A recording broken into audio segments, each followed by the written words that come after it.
almost a Chinese food is my favorite. Okay. See, I have a book. This is my book. Masya This is Allah. my favorite. All of this is my favorite. Allah. You know? Ya. Gulai kambing. Masya Allah. Ayam tangkap. Ayam This is my favorite also. Noodle. Aceh Noodle, noodle. Aceh, mie Aceh, sate matang. So if you say about my favorite food, Aceh food is my favorite. Okay. And you know, Aceh food usually they have on two tastes. Aceh food also usually only have two tastes. Delicious, very delicious. Right? Only that two tastes. So that's why I like Chinese food.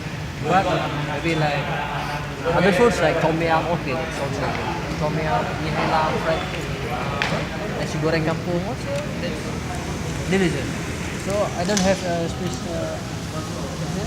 If I go abroad or anything place, I take the food from that place. I don't pick up Indonesian or Malaysian food.